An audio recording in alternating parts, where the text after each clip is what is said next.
Disclaimer, the views and opinions expressed during this podcast episode are those of the co-hosting guests and not their sponsoring institutions. Now, let's start the show.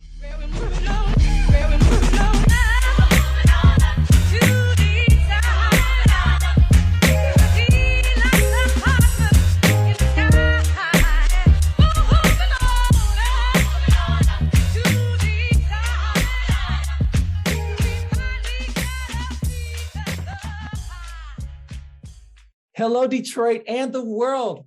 Happy New Year to all of our listeners. Welcome to another episode of Authentically Detroit, broadcasting live from the Zoom platform in partnership with the Audio Wave Network Studios inside the Stoudemire Wellness Hub, sponsored by the Ford Foundation. And we're also a content partner to Bridge Detroit. I'm Orlando Bailey. And I'm Donna Givens-Davidson. Thank you for listening in and supporting our efforts to build a platform of authentic voices for real people on the east side of Detroit. We want you to like, rate, and subscribe to our podcast on all platforms as we drop a new episode every week, so be sure to turn on those notifications. In 2018, Michigan voters elected to transfer the power of drawing the state's congressional and legislative districts from the state legislature to an independent citizens redistricting commission. The measure was known as Prop 2, and since then, a bipartisan commission of 13 citizens were selected through an application process to become redistricting commissioners. On December 28th, the commission voted to adopt new legislative and congressional maps for the state. Some say that Democrats now have a competitive advantage to knocking off the Republican majority. Critics in the community and the legislature say that the new maps marginalize the power of Black voters in Detroit. Here to talk about this whirlwind of a process are State Senator Adam Hollier, the chair of the Detroit delegation in the State House, Tenisha Yancey, and Capitol reporter for Bridge, Michigan, Sergio Martínez-Beltrán. Adam, Tenisha, and Sergio, welcome to Authentically Detroit. Thanks for having us. Thank you. Thank you. Super excited to be here. Yes, we're excited to have you all. And before we get into all of the redistricting process, let's do a quick check-in. And I'm going to ask everybody how the new year is finding each of you. Donna, how's this new year, 2022, finding you? Well, listen, I got some rest and I don't have COVID. So, that's a good thing. I spent, 2 weeks, the entire 2 weeks in a COVID scare. My kid's stepmother had it and she told them, and it was like, okay, everything got disrupted. So I had all kinds of imaginary symptoms. I know a lot of people also deal with that. If you have a sore throat, if you have a sniffle, it's like, is this COVID-19? Is this it? And I started imagining everything, but it didn't happen to me. Sadly, it happened to many, many people. And we actually lost somebody who works inside of our building. So although it's good news to me and my family, I'm also just very conscious of the amount of trauma that is experienced in our community. And I'm hopeful that people will take, steps to keep themselves and their families safe. You got it. How about you? Yeah, I'm doing well. I am, it's back to life, back to reality. But those intentions that we set in the last episode are still front of mind for me. So I'm doing all right, trying to be as zen as possible. Tenisha, Happy New Year. How does the day find you? How does the new year find you? Happy New Year. I actually escaped COVID I didn't bring the New Year in with COVID. I definitely brought Christmas in with it. Wasn't so bad. I do realize that I was blessed to have very, very minimal symptoms, but the New Year has been great. I'm looking forward to new opportunities that's coming my way. All right. One of our habitual guests, probably an unofficial co-host of Authentically Detroit, State Senator Adam Hollier. How's the new year finding you, sir? Well, I like that co-host title, right? Like I could get used Don't get excited. Don't get excited. I get excited about everything. You can't find a thing I'm not going to be excited about. Just ask your wife, right? Yeah, 100%. Right? Like I'm very easy to please. But the new year is good. Like everybody, I'm trying to start in a new way. My daughter and I got to chance to spend a lot of time together. And so I've seen Encanto maybe 70 times. If you haven't seen it, wonderful movie. But if you have a little kid in your household, you've seen it already. And I think I got a new haircut. It's the first time I think I've ever gotten a fade since I was maybe old enough to remember. So, trying Yo, to. it's dope. I see you out here. You look younger. Yeah. Turn around like this. Do like this. Man, It look looks at the baby good. It looks really crispy. good. Listen, I saw Encanto. I don't even cry at movies. I was in tears at the end of that movie. It was so empowering. I was like, yes, I have powers. No, I don't know if that was the message I was supposed to have, but I I love it. That pressure song. I was like, I'm here for this. Oh gosh. luckily, My colleague. Go ahead, Don. I'm sorry. I'm saying Luna gives me permission to watch these things. So Sure, we blame the kids. That's exactly what we do. I use my little nieces and nephews to see all the kid movies. Sergio, my colleague at Bridge, Michigan. Sir, welcome to the podcast. First of all, it's your first time, but how is 2022 finding you? Thank you. Well, I feel like it's good. I'm living the dream. I still have a job despite at times being snarky on Twitter. I'm healthy, so that's exciting. And my dog is behaving better. So, so far so good. I haven't watched Encanto, but I knew there was something new with you, Senator. I thought it was the glasses. I was like, oh, maybe he's like, has new frames. Maybe it's that, or maybe you're just wearing your glasses. But yeah, I knew there was something new. I rock those blue light glasses. Gotta protect the eyes, and all the screen time. That's right. He's getting a lot of screen time lately. But listen, it's time for Hot Takes, where we run down some of the week's top headlines in the city of Detroit. Today, we only have one for Hot Takes because we really want to get into the conversation around redistricting. The Detroit City Council returned to general session after their holiday recess. And the big news from that is that council elected councilperson Mary Sheffield to the president's seat and councilperson James Tate to the pro tem seat. Congratulations to them both. Donna, what say you about these two appointments? Well, listen, I think that I have more confidence in Detroit City Council now than I have in some time. I think that we have two leaders who have demonstrated their willingness to listen to Detroiters. I used to work in the Brightmoor community, and Councilman James Tate was very accessible, very engaged, and very supportive of the residents and the interests that we carried. So I have not worked in his district for a long time, but I have those great memories. And of course, Mary Sheffield is in District 5. She's been representing District 5 in her own way. She has been really the person to push forward a whole poverty package and say, let's work on these critical issues in our community.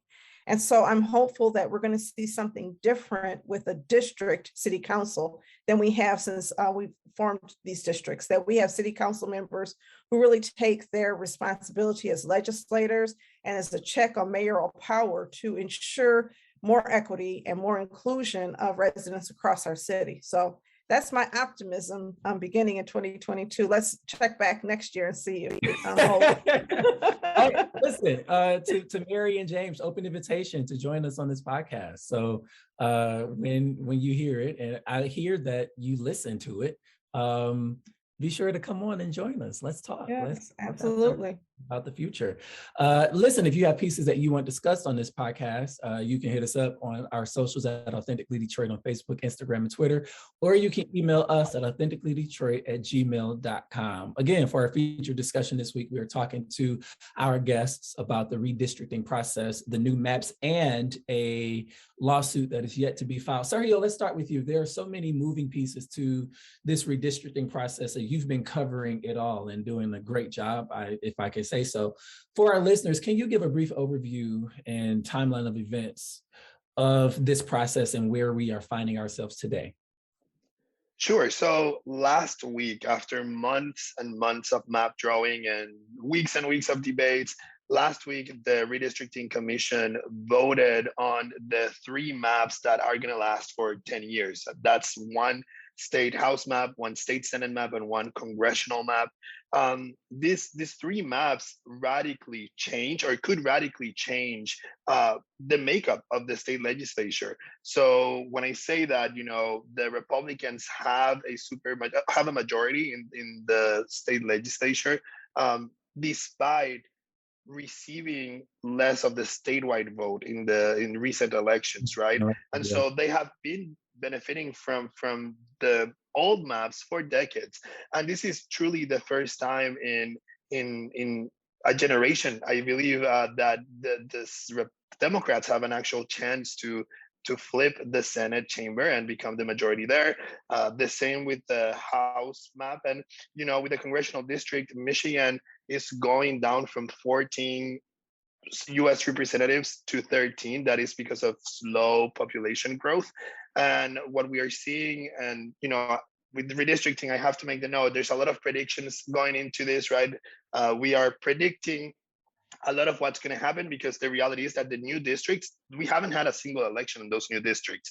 So based on predictions, we could see Democrats gaining 7 seats of the congressional map, and Republicans getting 6 of those. So there's a lot happening.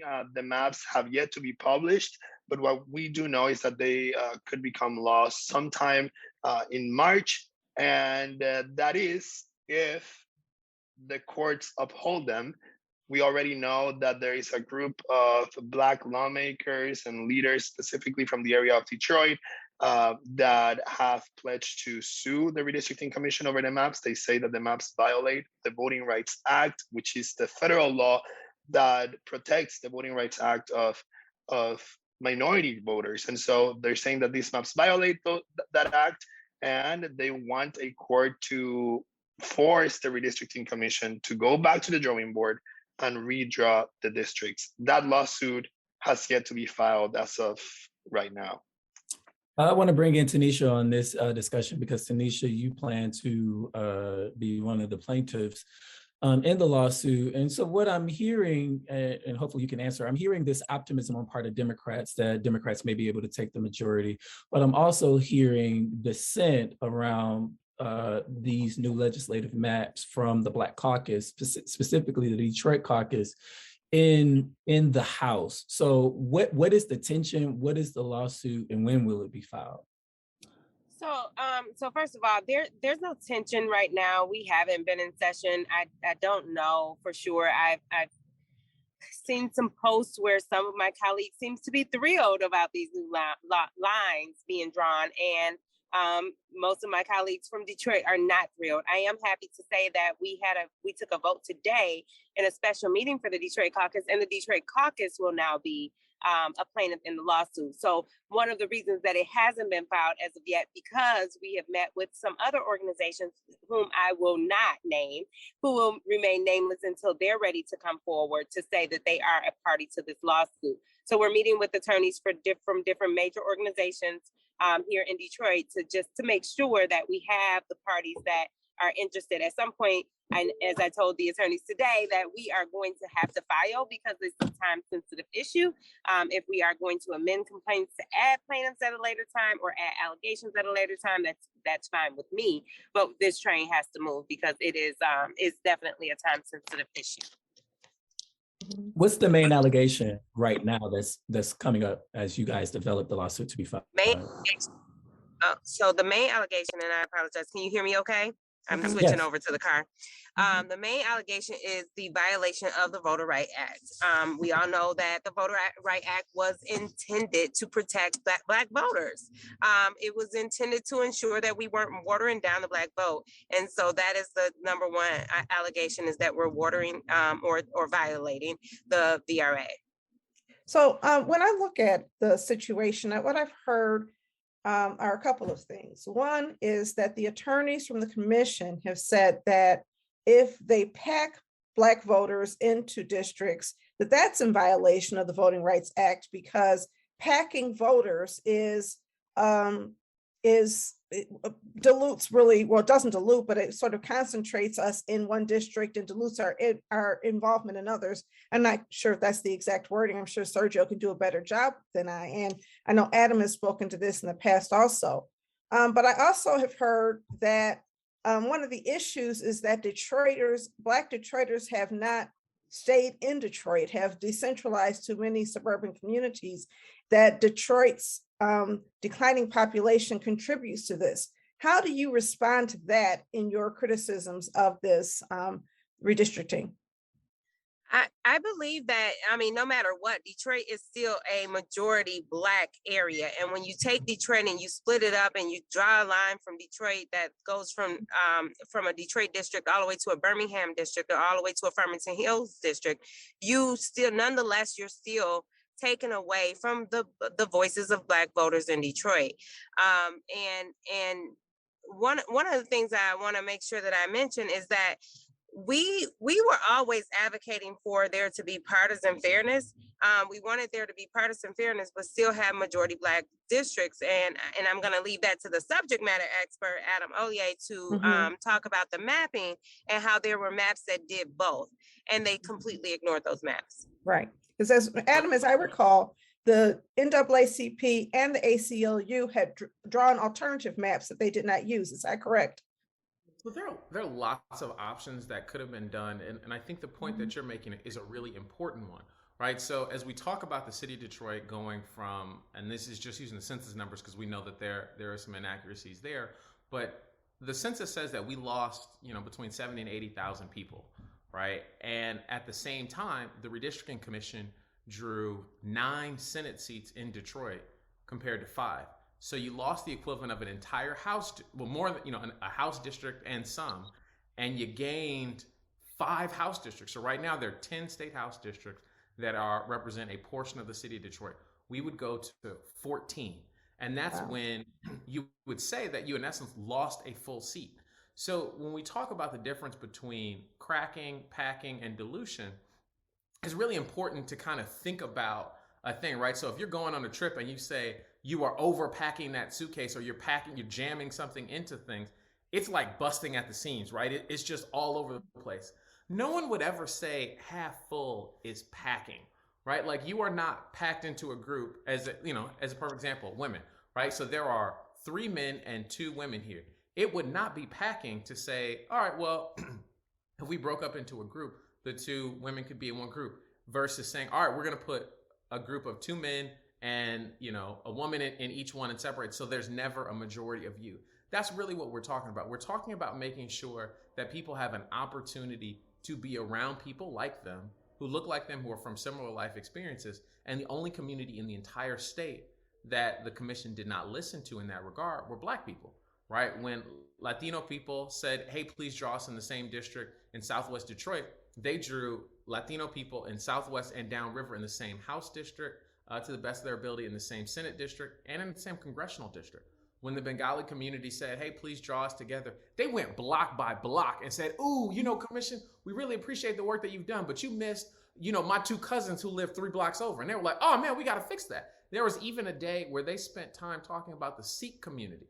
They literally spent more time in public session talking about the Sikh community than the Black community. When they wanted to talk about Black people, they had a secret meeting, or maybe not a secret meeting. They had a behind closed doors meeting. And that was the only thing that they ever talked about behind closed doors was Black people. Like, we're not talking about them in public. No. That's the issue. Wow. So the newspapers have not been getting that story right. You know what I'm saying? The way the newspapers, a lot of the news media has been portraying the issue is that Black legislators are acting in self-interest to try to protect their own districts. But as I recall, some of you, like Honorable Tenisha Yancey, you're not running against, your term limited. So this is not about you, is it? Absolutely not about me. And I have heard that statement a few times, like, you don't have a dog in the fight. You're not even running for re-election. You're term limited. However, as I stated yesterday, I'm a Black woman. I'm a Black legislator, a Black attorney, and Black people are being disenfranchised. I have a dog in the fight. I do. Yeah. And I want to make sure that I'm really clear. I know that these lines don't affect my future goals at all. At all. If you're running for a countywide seat, if you're running for a citywide seat or something of that nature, city council, we have some city council members, former legislators who are on. This doesn't affect them. These lines don't affect city council seats at all. But we still have litigants or plaintiffs to this lawsuit that they realize that if it affects 1 or 2 of our it affects us all. That's right. And so to water down Black votes, now what I will say is, it's funny to me how Democrats come to our aid when it comes to protecting Black voters in a certain way. So they will protect Black voters, but they are not willing to ensure that Black voters have Black representation. As long as they have Democratic representation, that seems to be all that matters right now. Well, Tenisha, And that's not enough. That's the tension that I was trying to allude to earlier. I know that you guys aren't in session, but there is indeed a tension there.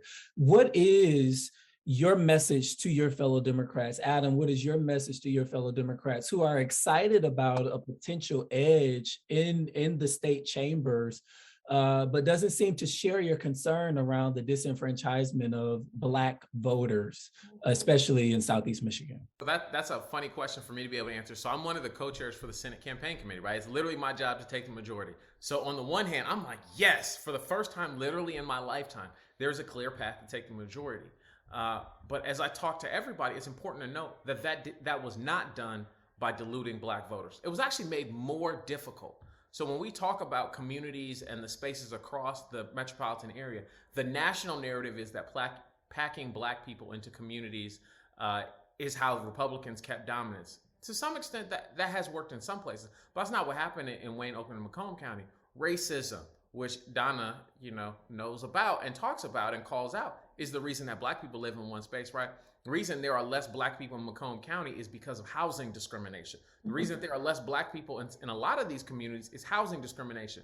So to get the population of Black people to a small enough percentage to be a minority in a district requires diluting Black voters and stretching districts out into other Democratic communities.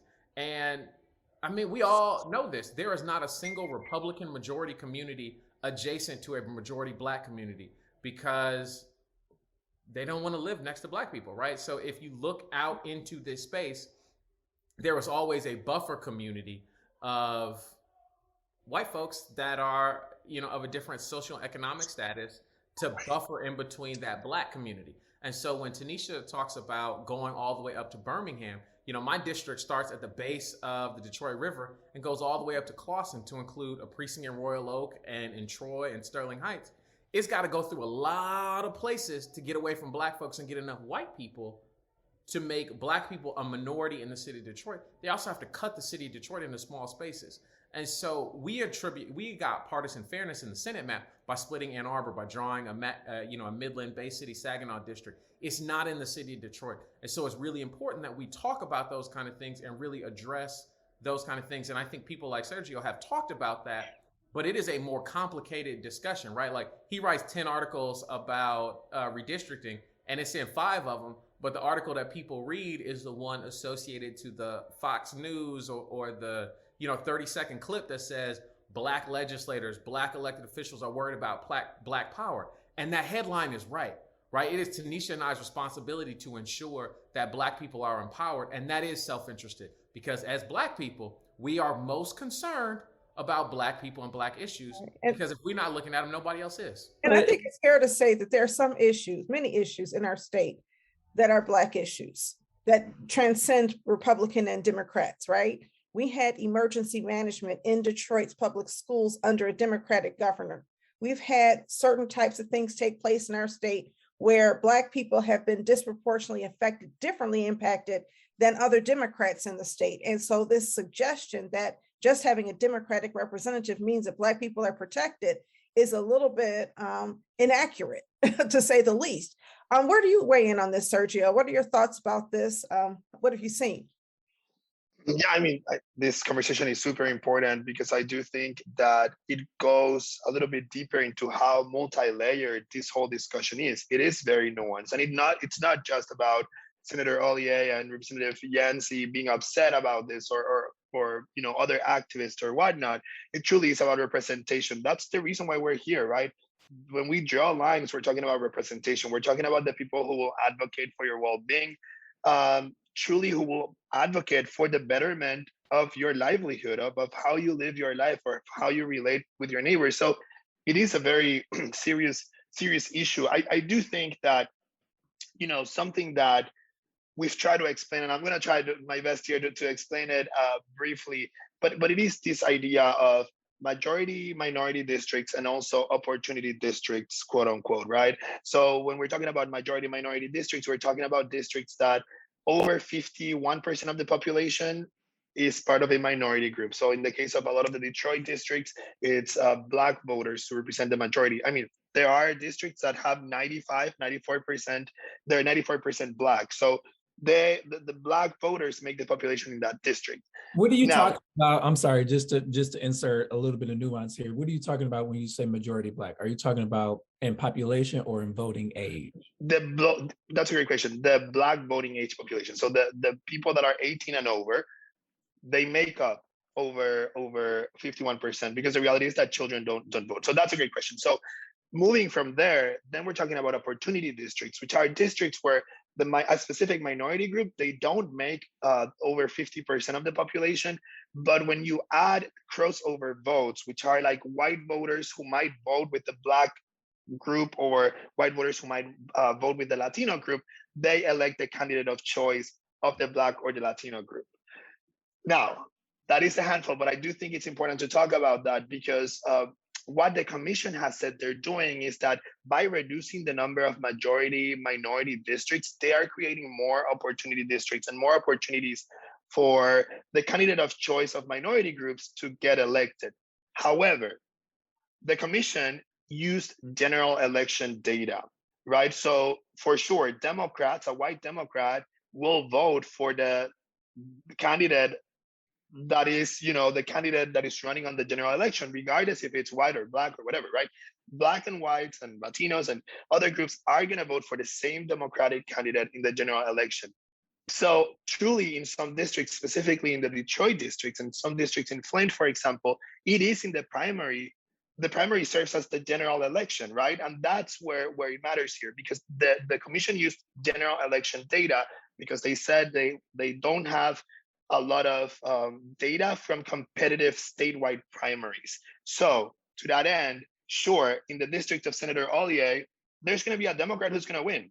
However, it might not be the Democrat that is preferred by the Black candidates the way it's drawn now, if that makes sense. So we have to talk about this nuance, and it is complicated and it is messy and muddy and all that, but we have to talk about that to understand how this process played out and why some people are upset. And there is a genuine concern that we might not have the same amount of Black lawmakers in Lansing in the next cycle because of the way the maps were drawn today.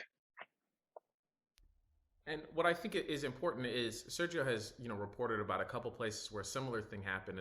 And I know there is a space in California, or maybe it was Clara, where there's a space in California where they did this with the Latina community. They cut the percentage down, and like no person of color was surprised, a white man won that district and won it every single time. And they're like, you know what?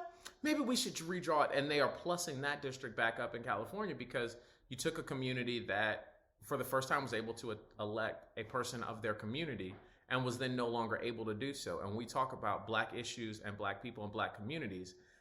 It makes a difference to have somebody who looks like you representing you. And Detroit, by and large, is the only place that is possible. So there are Black people all across the state, but they do not live in concentrated enough areas to ever elect candidates they're choosing, right? So aside from Detroit and the Detroit metropolitan area, there are no Black senators. And there have only been a handful of Black senators that are not from majority Black districts. Senator Erica Geist and Senator Bill Hardiman, who was, a Republican. But it's not like these things happen commonly or for, in frequency. It's a real problem. Exactly. And I want to jump in just because my district in particular, first of all, Brian Banks was probably if I'm not mistaken, as the lawns are drawn currently, the first Black representative in that district. I'm the first Black female representative in that district. And it was really a struggle, especially when we talk about that they use the data from the general election to make sure that they, and I'm sorry, I know I got music in the background, but they use the data from the general election. I wouldn't have gotten elected in my general election had I not been for the Detroiters in my primary election to push me through. When Grosse Pointe had options, they chose other options. They were on And I said this, and I don't know if they aired it, but I said this in my interview yesterday, that there was Facebook comments that there was only 2 intelligent women to choose from in my race. So from the onset, they had already discredited me. I wouldn't have made it to the general election, and that's the data that was used, and it shouldn't have been. Right. And this is just to jump in real quick for Representative Yancey's race. We actually run those numbers, and in that primary in 2017, Rep. Yancey got 2,215 votes, and the runner-up, who was a white woman, got 2,017 votes. So it was just a difference of about 200 votes there, and that's when we talk about, right, the importance of drawing districts that truly give the Black voters or the minority voters the chance to elect someone in the primary, because that person is the one who will become the de facto rep in the general election. It almost feels as though color blindness is the stance they decided to take with respect to Black people. The Black people as a community of interest did not really exist outside of being Democrats and being able to win other people over as Democrats.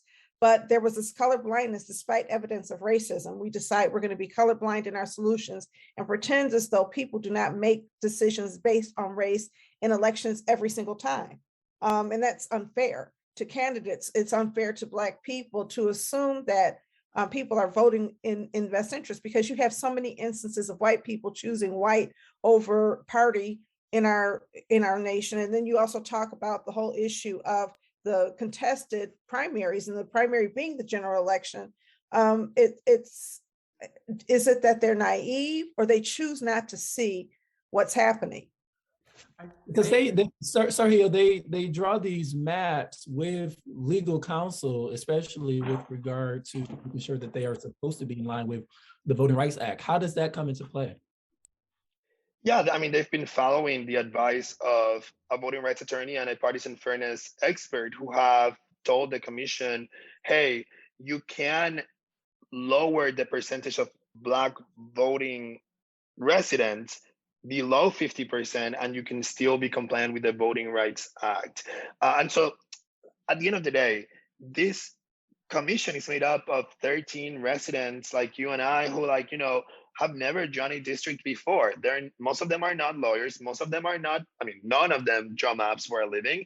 They're not geographers or demographers. So they are following the advice of the hired experts, the people that they trust, right? And so we have to understand that too. But to that question of like how that played a role, I mean, that advice informed everything, right? That we knew that at the beginning, the voting rights attorney, Bruce Adelson, had told the commission to not draw districts over 45% African-American to be compliant. And then weeks later, he came back and said, actually, you can draw districts up to 55% Black as long as they are representing communities of interest and all that. And as soon as he said that, he gave that advice, the commission redrew some maps and created majority Black districts of a population of over 50%. So everything that this commission did was based on the advice they received from their experts. But how was the expert selected? I believe that I read some controversy about that. Bad advice. But very bad advice. Right. But how was that expert selected? I guess, as I recall, there was an attorney who was being considered by the commission. I don't know if this is Adelson, who had previous experience advising gerrymandering, a gerrymandering process in other states. Is that true? Or does he have a good civil rights record? So Bruce Adelson was the voting rights attorney of the Arizona Independence Redistricting Commission. So he has experience representing, and truly his role is to make sure that the maps are compliant with the Voting Rights Act. Whether that is good advice or bad advice, which I heard you, Senator, say that it was bad advice, I guess that's up to a court to decide, right? Well, changing advice at the very least. If he said 45% at one point, right, sure, and 55% at another point, how can I trust him when he's given two specific targets? And it seems as though that's very specific to say up to this amount and up to that amount. There's no limit on how many white people. Are there limits on how many white people can be in a district? Does he say, you know what, you can only have 45% white people in a district, or is that just something that he does on our behalf? honestly, his argument was basically that you couldn't have, I mean, it really was that reverse space, right? Like, because if they cap Black population at 45%, it really makes it difficult to have a white population less than 60%, less than, those kind of spaces. So it's really, the issue that we had was that he changed his advice in a substantive way after the map drawing process was almost all done. So it only gave them a day and a half to draw house maps. If he had given them the advice that he ultimately came back to, the maps in the city of Detroit would look fundamentally different. The maps across the state would look relatively same, but Black people would be significantly better off. And that's the big challenge, which is why I was like, it's bad advice. What's the language in the Voting Rights Act that the lawsuit is going to cite, Tenisha, in terms of it being violated? Is there a specific language that we're looking at that the public needs to be aware of? I think the one part that we're focused on the most is not that it's not about the results of what happened. It's not about their intent, it's about the results. And so everyone thinks that because they can maybe say that they didn't have intentions on making sure that Black electeds don't get reelected or get back into office. That's not what the Voter Rights Act actually says. It actually says it's the results that we're looking at. And I know that there's going to be some arguments to say that we are able to get Black people elected, but we're not going to sit around and wait to see if that happens when we know that the majority Black districts have been drawn out. So instead of waiting to see whether or not we can still be elected, and I say we loosely because I do not want to come back to answer, but so that's news. So that means you're not trying to run for Senate either. Okay, thank you. No, we said that in the beginning. For everyone who says that this is our own self-interest, if it just so happened that they redraw the maps and I'm the only one in the Senate seat, and that's not why I'm advocating at all, because that's just not where I want to be. It's not where I want to be. About that? But I guess my question is there precedence? Is there evidence that there should have been a limit of 55% even? Is there a precedence for that? So what the courts have routinely said is that you need to do the analysis to ensure that a district will accommodate the candidate of a minority group's choosing, right? So in some places, they have actually plussed that number well above 55% because for whatever reason, either the population is younger or more transient or vote at lower numbers, right? So the analysis is really important, which is why I said they got bad advice, right? So in their voting rights expertise and their voter analysis stuff, they list Senator Marshall Bullock as a white man and talk about how, that shows that there is not the same level of racially polarized voting because a white man was the candidate of the choosing for Black people, showing that there is not racially polarized voting, right? Is there like a skin color test, a paper bag test, or something? What? I'm just trying to understand. In white, I don't even. It was just. And if it was, I would think that he's more Asian than anything. You know what? I'm listen. Has anybody told him he's white? Because I don't know. He doesn't. We're gonna try and stay out of it. Let us white people not get into the colorism. I'm gonna stay out of it. Listen. I can make that joke, okay? Yeah. But all I'm saying is that we listen to people say no quotas, that there's no numerical number that makes sense, and yet you put a racial target, a numerical target on what percentage, rather than saying let's look and see what makes sense. It's offensive to me, quite honestly, to say that you have to have this many Black people in a district. What if by some strange, calculus, we just all ended up in a district shaped area that made sense as a community of interest? You got to break us up because there's too many Black people in the room.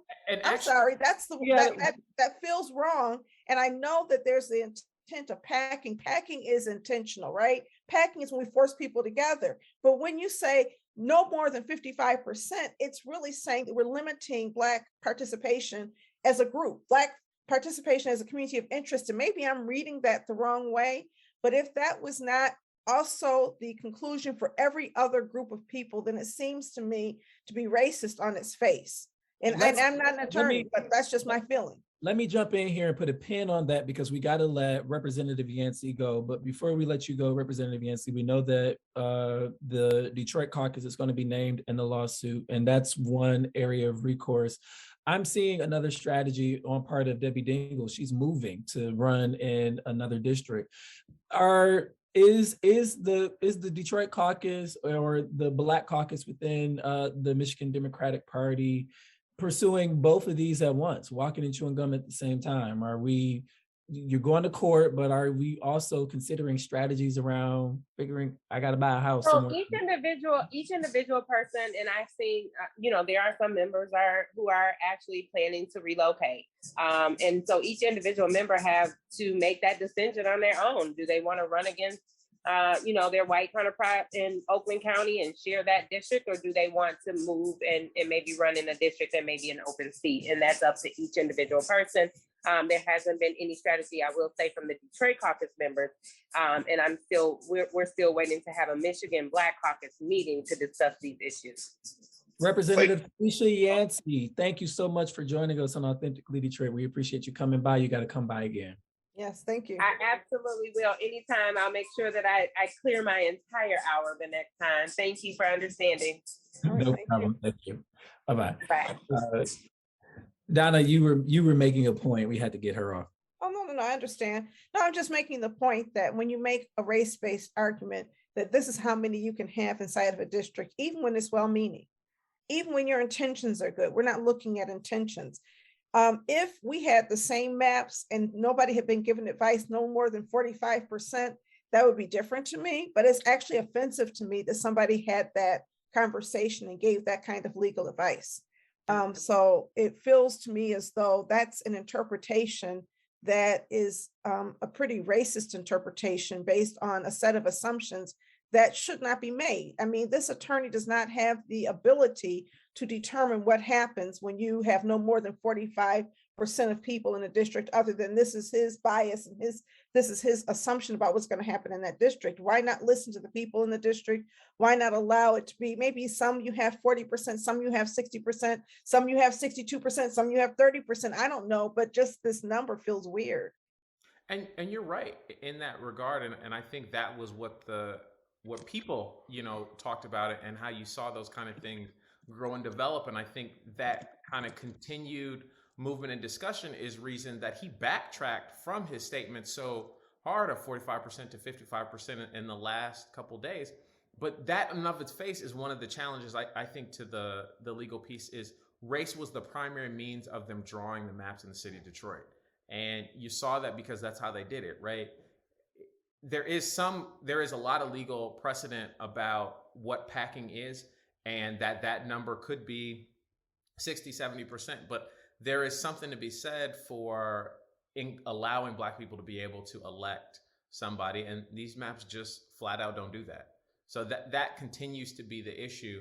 And when we talk about why that's so relevant, is because the commission asked for feedback from everybody across the state, and the overwhelming majority of the feedback that they got from, people like you, Donna, people from your organization, from your neighborhood, is draw districts that allow people from a community to represent themselves and to be empowered, right? So there's a difference between saying, all right, well, we're going to make Detroit into, one Senate, 3 Senate seats because they could do that, versus saying we're going to make Detroit into 9 Senate seats where Detroit is a minority in each one, right? Like that's really what we were pushing back against and continue to push back against, is this idea that some places across the country, when they decrease the percentage, they actually increase the number of districts, right? So right now we have 5 majority Black districts in the Senate. And if they had said, all right, man, well, we're going to draw 9 districts, or 9 districts that are 40+% Black, or high 30s, a 60, a 70, a 40, a 50, and spread that out, then we would actually have the opportunity to elect more spaces. But what they did was they said, hey, you got 5, we're going to give you 5 at a lower percent, and we're going to spread you out into these other spaces, and you're going to make no difference. That's not a better deal. What do you say to the average Detroiter who may not be as plugged into this process, but votes in the elections, and perhaps maybe likes to see someone who looks like them representing their communities in the state house and in the state senate, but sending legislators to Lansing who have marginal power and marginal influence. The Detroit caucus in the House, the state Senate House. What do you say to people who are like, well, I'm not seeing results anyway. Let's try this great experiment that the Redistricting Commission has come up with, because the people that I've been sending to Lansing that look like me aren't bringing the results home that I need. Well, it sounds like what they're concerned about is Democrats being in the minority. And certainly it's great that the commission allowed for an opportunity to draw Senate Dems in the majority, but they didn't address partisan fairness in the House, right? Like they didn't draw maps in the House that the party that wins the most votes will win. They drew maps that are a little bit fair in the House, right? Like this has become a turnout discussion. And in their argument, they made the point that now Black voters in Detroit are going to be able to flip these seats. They're not. They didn't draw seats that Black voters in Detroit are now going to be able to shift from being Republican to Democrat. They drew districts that now, instead of electing an option from Detroit that is typically Black, you now have the option to fight with someone in Oakland County on whether or not, or Macomb County, on whether or not you're going to elect a Black person or a white person. But it's not like you're like, are we going to elect a Democrat or a Republican? They're not those kind of districts that were drawn. So I don't know what to do with my hands, Ricky Bobby. I mean, it seems to me as though it's sort of this premise that's erroneous, that you can have both. I think what I heard you say is that there were ways to achieve a Democratic majority in the state Senate. There's pathways that included Black districts, more Black representation. And in fact, those pathways from your analysis are easier than these pathways. So when you're giving these people these false choices, well, either you're going to have representation, and that's what I keep reading, either you're going to have balanced representation at the State House, or you're going to dilute the Black representation. It feels, just a little bit unfair. And that's always a conversation we have when we talk about Black power and Black spaces and, Black and brown folks, right? Like every one of us have been in a room where they're like, oh, you're in this room because you're a colored person. It's like, no, bro, I'm in this room because I'm the best. And that is the difference that we're talking about, where the commission and people like that are saying, well, if the Black candidate or if the Black community work really hard, they too will be able to elect a candidate. Not that the odds or the numbers or the things make it as likely as it would be the case. And that's the piece that we're talking about, is if white people in these races got only white people to vote for them, they win. If Black people got only Black people to vote for them, we lose. Right? And that's the difference. Right now, you can win a race in one of these seats, and if Black people vote for you, you're gonna win, right? So when Rep. Yancey was talking about her race, Black people voted for, she won. When we looked at the Senate race between Senator Betty Jean Alexander and David Kniezek, Black people voted for Betty Jean Alexander, and white people voted for David Kniezek, and there were more Black people, so the Black candidate won, right? And in none of these districts will that be possible. So the difference in who can get elected is also different, right? There is a reason that President Obama got crushed by Bobby Rush. It was because Black folks were looking for somebody just a little bit Blacker in that congressional district, and that's what Bobby Rush told him. And Bobby Rush is still a congressman, and an excellent congressman in the South Side of Chicago. But President Obama was able to better build coalitions amongst non-Black people, and was able to rise and do other things. And so when we talk about who can now win these seats, it is now no longer just people who Black people are comfortable with. To be a Black elected official, you have to be someone who white people will also co-sign on. And I fundamentally think there are a lot of problems with that as an idea.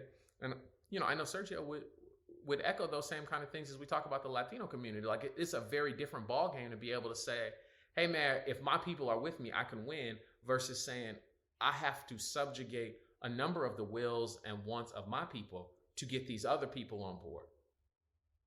I also think that, at the end of the day, and I want to stress this out, this is a predictive game in a way, right?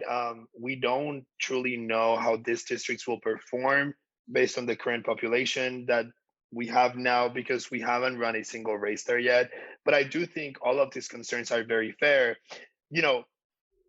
I find it fascinating too, just to add something here real quick, is that we have seen all these discussions happen in public, right? And so we have more information, and it's easier for us to understand, this is the advice the commission is receiving from these attorneys, right? And this is why they got to this conclusion. In the past, we haven't seen that. It was through court records and lawsuits that we saw how Republicans were truly gerrymandering Democratic districts, and truly were trying not to be super obvious about how they drew a certain district because in case they got sued, right? So it is super interesting that the reason we're here today having this conversation is because we were able to observe the whole process, and we have an idea of what was the advice that the attorneys gave the commission. The other point I just want to make is that today, shameless plug, but we did a story at Bridge, Michigan about how there's this growing discontent between Democrats over these maps. And this whole situation is putting a lot of Democrats in a very unique situation, right? And I know based on my reporting that there's a lot of Democrats that have been tiptoeing around the issue and are not sure what to say. They are excited about the potential of having a supermajority, but they're also a little bit upset about this whole thing, and they're trying to weigh what's better, either you have LeVar Barnes not really taking a side. You got Jonathan Kinlock coming and saying, "Hey, let's figure out a strategy." I want to also ask you this. Donna levied a critique on media around the framing, how we've been framing this process, specifically around when the Citizens Redistricting Commission had that closed door meeting. Can you talk about the work that we have been doing at the Center, Bridge, Michigan and Bridge, Detroit, especially in suing for those records to become public in that closed door?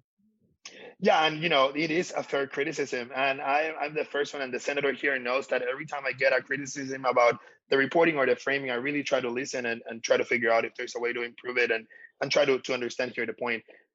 I do think, before we go into the lawsuit, I do think that the reality is that it is such a complex issue that it is almost impossible as reporters to cover everything in a story.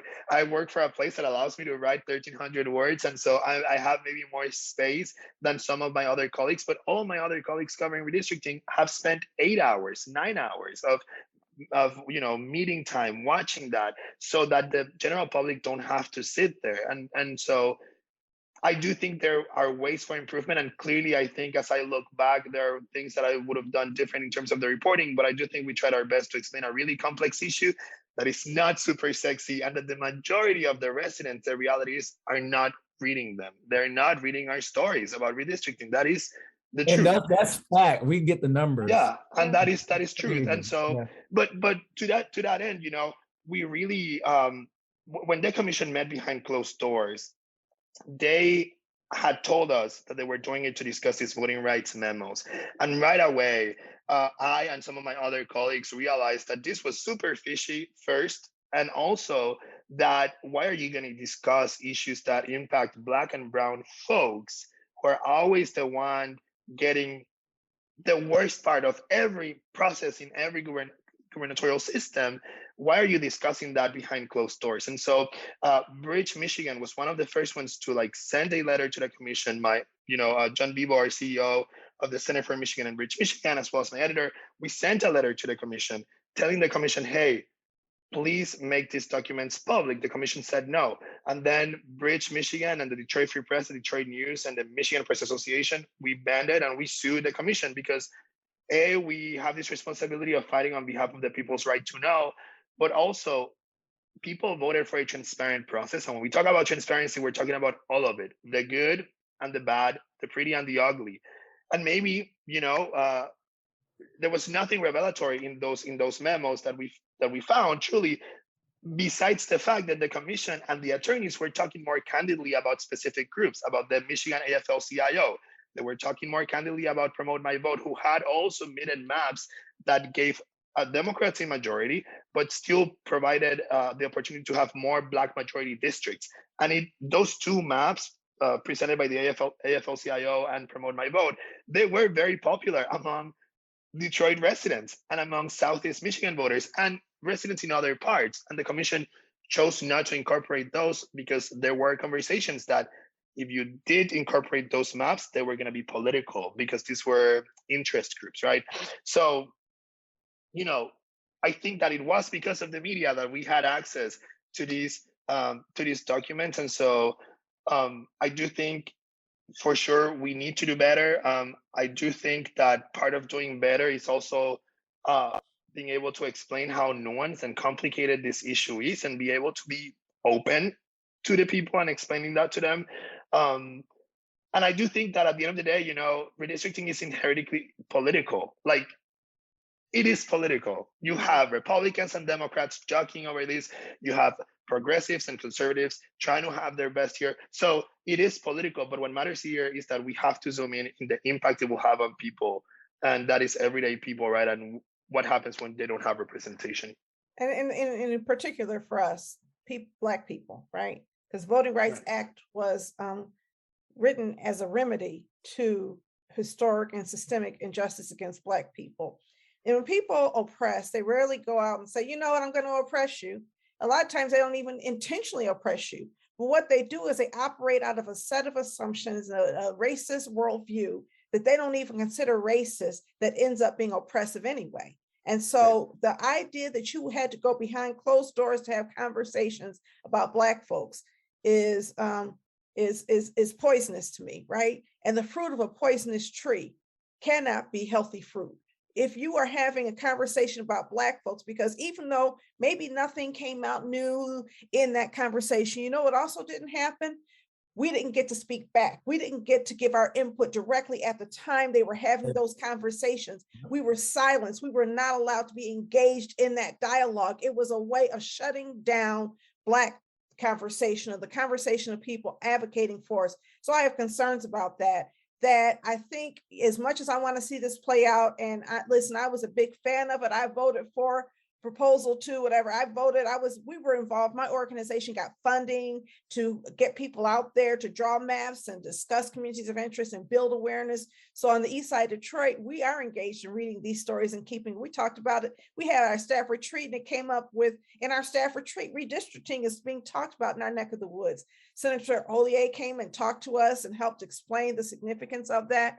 But I think it's important that we don't just give people the benefit of the doubt, that we have high standards. You can't fix racism without intentionality, right? So if you are unintentionally racist, that doesn't mean that you are not racist. If you are making decisions that say, this is how many Black people can show up, or this is how many Black people can be included, I have an issue with that.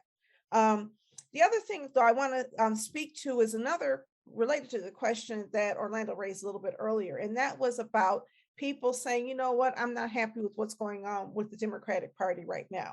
Because you are absolutely right. With these maps, if they stand, people who run for office representing Black people are going to have to work extra hard to win. You're going to have to work extra hard, first of all, to get more Black people out to vote. Because right now, a whole lot of people aren't voting.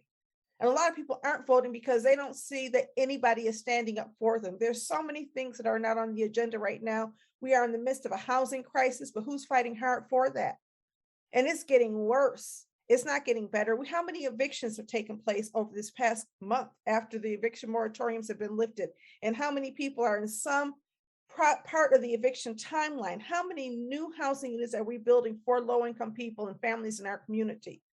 We have so many issues that are so significant right now, and we need our Black representatives to be talking those issues and fighting our fights. And you got to fight them harder now if those maps prevail. So what I'm hoping is, no matter what happens, because we've been set back before, that you will fight harder and that you will make sure that you are speaking in such a way and acting in such a way that Detroiters know they are represented and they are going to show up. So if we're only 40%, and remember, they're talking about 40%, as I recall, of likely voters. Is that the correct expectation, or is it 40% of voting age people? Voting age people. Okay. So we don't even know if they're registered to vote.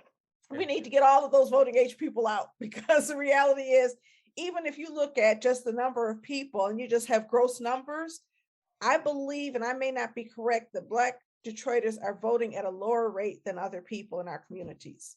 Right.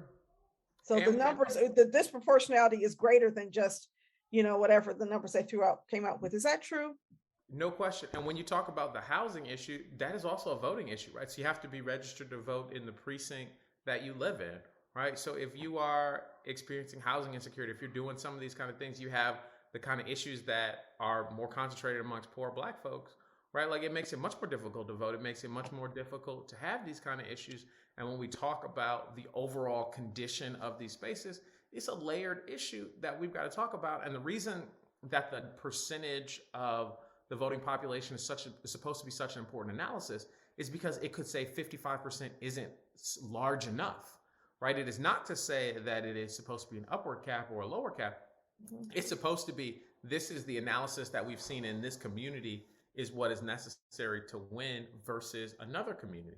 Right. So, I know we're going to be in a difficult space. And so it's really important that everybody lean in and elect Black folks, right? So when we talk about these kind of issues, what is the answer? If you care about Black issues, elect Black people to be in these kind of spaces, work on Black issues, go and find somebody, recruit a Black candidate, right? So it's not just, all right, hey, Orlando's Black, I'm gonna vote for Orlando. It's, hey, I know Orlando, I'm gonna convince Orlando to run and I'm gonna work on him and help him with his campaign, right? Like it's finding someone, yeah, I know Orlando, it's but it's beyond that, right? It's also making sure that the people who are elected are acting on behalf of the people that they represent. And also that making is sure that that we is have the a clear distance agenda in for it. what we need to have happen inside of our community, because quite honestly, it And we hasn't got always been the midterms coming. case. We got midterms coming up, and there is widespread discontentment on part of Black folks for the Democratic Party. What is the messaging and what is the answer that transcends local, regional, state, and federal electoral politics? And so it's, this conversation could go on, but we are over our hour. We promised, I guess, that we would be here for an hour. So this conversation will continue. There's definitely more to come. Adam, Sergio, you have to agree to come back if we need you back to talk about any more of the developments. And if you have topics that you want discussed on our podcast, you can hit us up on Facebook, Twitter, and Instagram at Authentically Detroit, or you can email us at authenticallydetroit@gmail.com. Anybody got shout outs? Donna, Adam, Sergio, who you want to shout out in this new year, 2022? Ooh, I want to shout out my wife. This is the 15-year anniversary of her saying yes to being my girlfriend. So very exciting times. We've been married 10 years, but we've been together. And you would keep track of that. You kept track of the day you asked her to be yes. Will you go with me? Yeah. Will you? 100%. Will you go with me? Yes. You like me?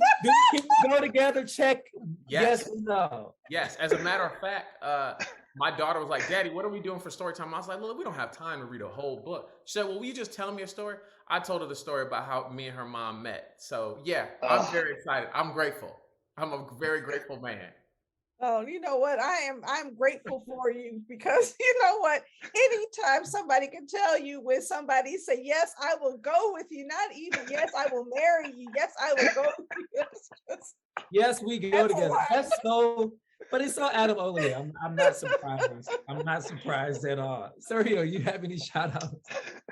I love that. Well, I guess I'm gonna shout out my husband. He is married to a journalist, and he has had to also endure hours of redistricting meetings for the last few months.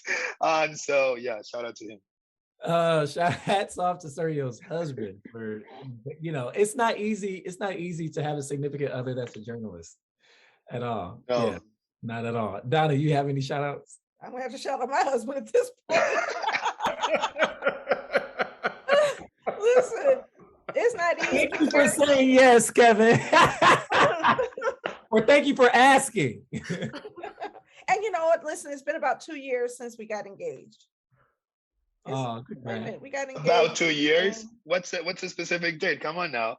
Virgo, Donna. Donna's a Virgo. She's supposed to know this. It was December 24th. I believe it was 2019. The years get confusing. Yeah, it was 19 because you got married in 2020. You had a COVID wedding. Yeah, we had a COVID wedding. Nice. So, but listen, I work a lot of hours, and all during the break, I've been planning this staff retreat. And so he's been watching documentaries with me and having conversations with me. like, what do you think if we do this? And what do you think if we do that? And he's just, always gives great advice and has great insight into all of this. Like, okay, Donna, don't do that. That sounds condescending. I'm like, really? Okay, I won't do that. Well, or like, I don't have a spouse to shout out. Gotta get to work. But Adam, you're an avid listener. I know you listen at like warp speed, but I did shout out my significant other for our last episode, and I'll shout her out again just to stay along the trends, to stay with the trend. But you can never do it too often. She told me that she had no idea. She listened. She almost cried at the end of the episode, Donna, when I I also want to shout out this reinvigorated Detroit City Council. We're watching you, but we are cautiously optimistic. But we watching.